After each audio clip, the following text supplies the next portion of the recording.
اگر ہم سفر کی ہجرت کی بات کرتے ہیں اور حدیث مبارکہ سے یہ مراد لیتے ہیں کہ یہاں جس ہجرت کی بات کی گئی ہے وہ سفر کی ہجرت ہے،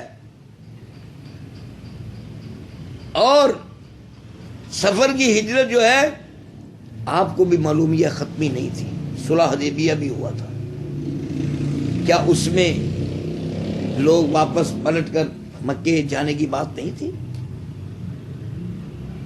لیکن کچھ اور معنی میں تھی، اس کی شرائط کچھ اور تھی۔ لیکن کیا حج کرنے کے لیے مسلمان مکے نہیں آتے تھے مدینے سے؟ تو پھر ہجرت کہاں گئی؟ تو یہ ساری باتیں جو ہیں یہ ہمیں موڑ کے اس طرف لے جاتی ہیں جہاں ہم اس ہجرت کو سفر کی ہجرت کہہ سکتے ہیں، لیکن اس کے لیے یہ ضروری ہے کہ اس ہجرت کو پھر عارضی ہجرت ماننا پڑے گا، کیونکہ مستقل طور پر تو نہیں چھوڑا گیا مکے کو۔ یا تو مکے کو مستقل طور پر چھوڑا گیا ہوتا تو پھر تو ہم ہجرت کہتے کہ بھئی ہجرت جو ہے وہ کمپلیٹ ہے، اب واپس ہم مکہ نہیں جا سکتے کیونکہ مستقل طور پر مکے کو چھوڑ آئے ہیں۔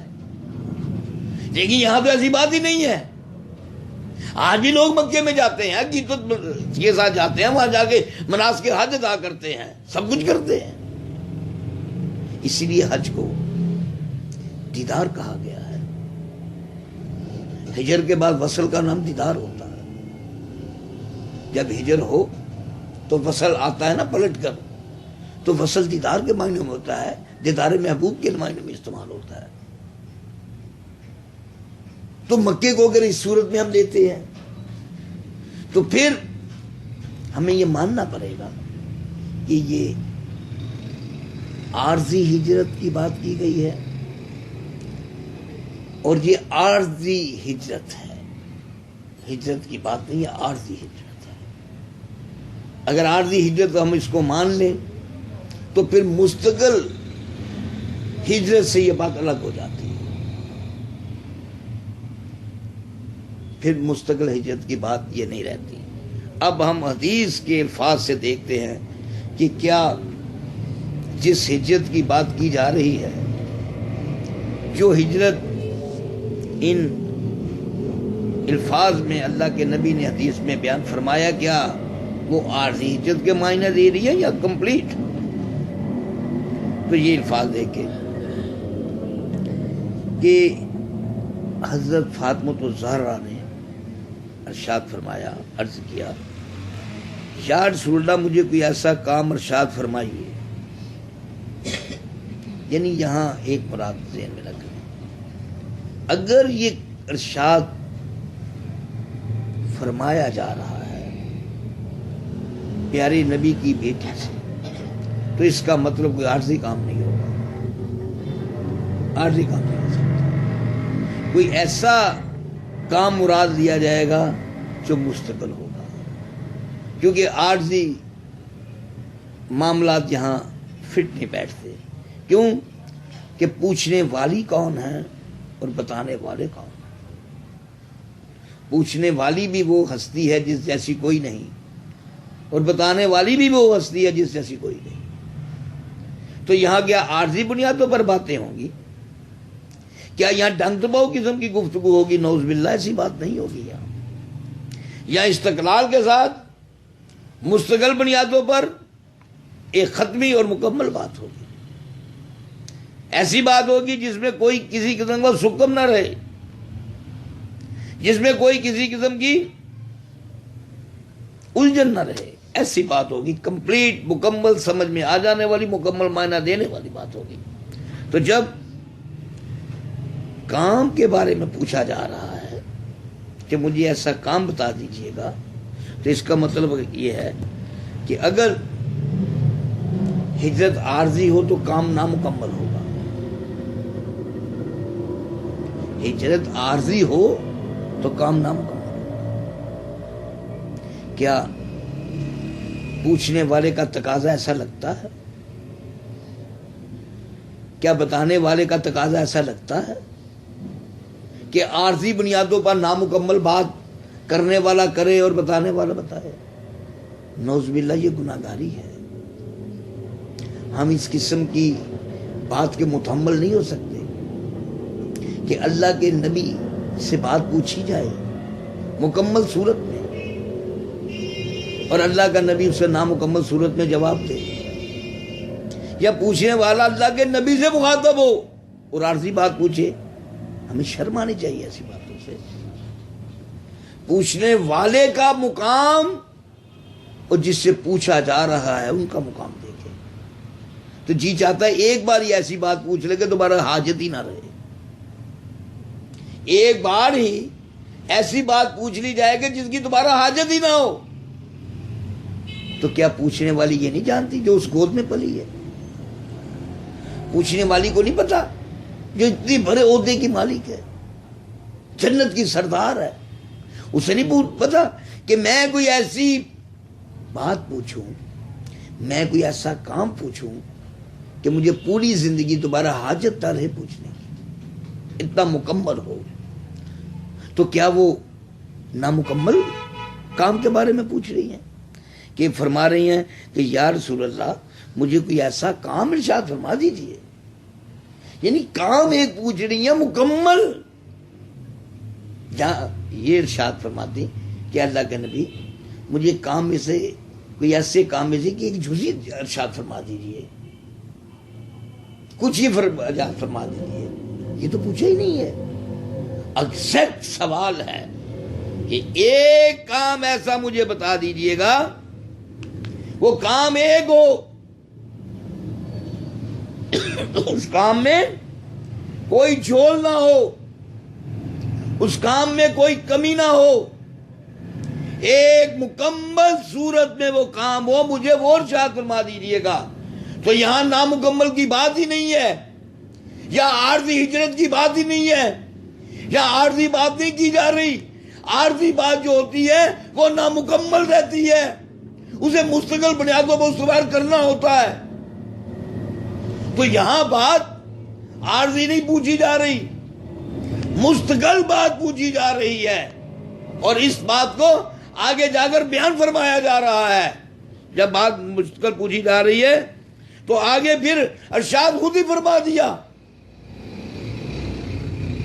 پیارے نبی کی پیاری بیٹی نے خود ارشاد فرما دیا کہ اے اللہ کے پیارے نبی، اے محبوب خدا، میں آپ سے کوئی ایک ایسا کام پوچھنا چاہتی ہوں کہ جس پر میں مستقل مزاجی کے ساتھ قائم ہو جاؤں، کاربند ہو جاؤں مستقل مزاجی کے ساتھ. تو جب یہ بات ارشاد فرمائی گئی کہ مجھے ایک کام ایسا ارشاد فرما دیجیے کہ اے اللہ کے محبوب کہ جس پر میں مستقل مزاجی کے ساتھ کاربند ہو جاؤں، تو یہاں عارضی تو ختم ہوگی بات ساتھ. یہاں عارضی بنیادوں پر تو بات ہی کوئی نہیں ہو رہی، عارضی بنیادوں پر تو بات کا سوال ہی نہیں ہے. یہاں تو ایک مکمل کام کے بارے میں پوچھا جا رہا ہے، مکمل عمل کے بارے میں استفسار فرمایا جا رہا ہے کہ جس پر میں تا قیامت قائم رہوں. یعنی یہاں سے یہ بات ختم ہو گئی کہ عارضی طور پر کوئی بات پوچھی جا رہی ہے. عارضی طور پر اگر بات پوچھی جاتی تو پھر اس سے رجوع کرنے کے راستے بھی کھلے رکھے جاتے. رجوع کرنے کے راستے بند ہیں، بس آپ پلٹ کے نہیں جا سکتے. اب جو بات ارشاد فرمائی گئی بس یہی ہے.